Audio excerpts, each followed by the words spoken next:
Hello my little artistic demons and welcome back to another video. And today I'm gonna explain to you guys how to improve your art to the better. This really depends on yourself and how much time you want to spend on it to improve. But let me tell you, the more that you practice these little tips that I'm gonna tell you guys, the more, not the more, the better you'll get in art.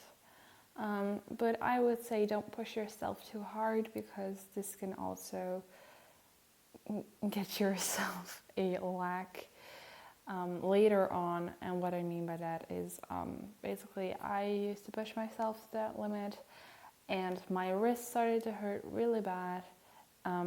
It was unbearable for me to do anything really, so I had to take a break for a week because my wrist really hurt it that much that I couldn't draw anymore. This doesn't always only affected my art but also my cooking, because I like your wrist, you can't cook with a bad wrist. So don't push yourself off that limit. Also, if you push yourself too hard, this could also give you an art block and a lot of discouragements. So without further ado, I'm gonna explain to you guys what you could do to improve your art. So the first thing is write down what you wanna improve, or look at your art and look at it deeply and say this is something that I like about my art and this is something that I dislike about my art. This is really important because awareness of what you want to do, what you want to improve, really helps you to be aware of things in your own art style. And it's good to reflect on your own art and see what wrongs you did to improve yourself in your next piece. So what I write usually write on my own list is my backgrounds, the way that my eyes look. Sometimes my eyes look really big and sometimes they look really small. Of course, that could just be my art style, but it's not really what I want myself. Also, something is use references and don't be ashamed of using references. And I look at my negative aspects, but also the positive. So it's also good to reflect on the positive things, not only on the negative, because it's really important to know what you're capable of doing, because this will also come in handy for the next tip. But basically, it's always good to also look at the positive aspects and the negative. The second thing is when you're good at something, don't focus too much on it again, because I did, I was stuck in drawing girls for a really long time, and recently I challenged myself to push those limits and also practice boys, because I was too stuck into my comfort zone. When you're getting good at something, you tend to keep on drawing it and don't do anything new. This is not really something that will improve your art to the better. You'll just be stuck and stuck and stuck, and you'll keep wanting to be better at other things, but you won't, because your comfort zone is too comfy. So I challenged myself to draw boys only for I said for a month, but I actually ended up being good at it. So now I just like said to myself, you can draw like boys and you can draw girls, but you have to switch. So one day you draw a girl, the other day you draw a boy. Like you don't stick with one thing, because when you quit on one thing fully, like something new, you'll forget how something that you were good at works again, because you lose it eventually. This is like when you quit art for too long, you'll start to get worse, let me tell you, worse than before, because you haven't practiced for so long.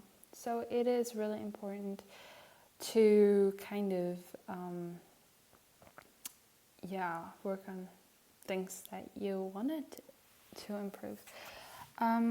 So if you're have positive aspects somewhere, don't fully quit, but try something new. The third thing is to practice often. So it's good to keep a schedule of what you're gonna do that day and what you're gonna focus on. Like I do today, I have 20 frames of animation. I have to do the sketches and the colors, and I also have to write 20 paragraphs for my webtoon that I'm working on right now. But I don't know when it's gonna come out because I'm working slowly on it. And I said 1 frame of line art, plus it has to be colored in, and I also have to do 3 clickbaits for YouTube. So I basically set myself an agenda, a diary, onto what I have to do that day, and I keep myself to it.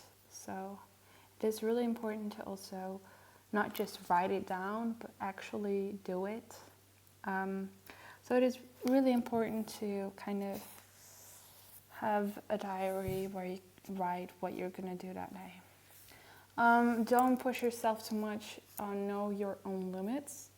I know that I have written a lot down, but it's because I have a full day to work on it, and it's not really something that pressures me. And if I feel like, oh, I don't want to do this today, then I push it to tomorrow, and kind of like I know my own limits and I know when to quit. I think I'm at the 4th tip, is to look at other artists' drawings and kind of look at their art and be like, this is something that they're good at that I actually want to experiment with in my own art style.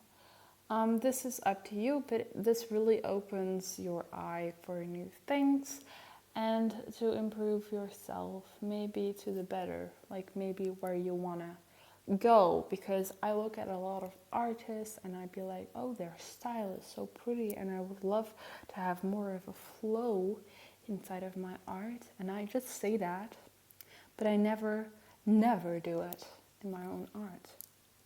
So maybe sometimes it is fun to do a see someone's art style and try to draw in their own art style. Like maybe sometimes that's good. I do recommend to keep that to yourself unless they're okay with it. But other than that, like you can do this. So yeah. What is also really important is to keep a sketchbook, and don't feel too pressured about it. So if you feel pressure for this has to be perfect, this has to be good, then I recommend to not share it with anyone, because the feeling of having to share it with others makes pressure on yourself, like this has to be perfect. And sketchbook doesn't have to be perfect. Sometimes you'll have horrible pages, and sometimes you'll have the perfect pages. And you can share the perfect pages if you want to, but I don't recommend that. I usually just test some things out in my sketchbook. I do share my sketchbook, but that is for my, like, I'm open to it and I don't feel pressured about it.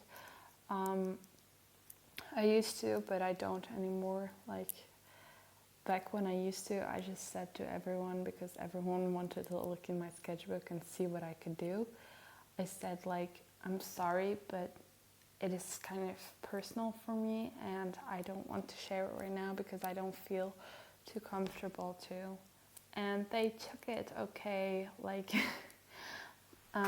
they took it well, because they didn't seem too disappointed because I said so. They kind of understood me, what I was going for. So you don't have to worry about just being assertive, like, how do you say that in English? I don't know. To just say what you want to say. Let me just put it that way. And later on I decided to share it anyways, because I felt like that would be good for me to kind of share it with others, because that's what I felt would help me. And sometimes you just gotta do what you gotta do. So because I also do love experimenting, and I was kind of worried about ruining my actual sketchbook, because I want my sketchbook to be holy. I have a different sketchbook where I glue stuff in it, where I just experiment with the different things. Like, I had once used actually clothing in that sketchbook, because I thought it was a good idea and it looked fun. So I actually experiment in a different sketchbook with different things to just see, like, oh, how would this turn out to be? And it is just for my personal, like, to grow my personal level, I think, in a better way. And I don't share that one, like, I don't share that sketchbook because I don't actually work on it that much. But that's my experiment sketchbook, so don't feel pressured. It is really good to have, like, a little taste of everything, and that really improves your artistic skills, to the better, of course. Don't expect to hear these tips to improve your art, and be like, oh, now that I know what is good to do, I will be a perfect artist right off the bat in one day. No. If you look at different artists, like artists you might look up to, and you ask them, like, how does your art look? Did your art look like when you first started out, or how did your art look like 10 years ago?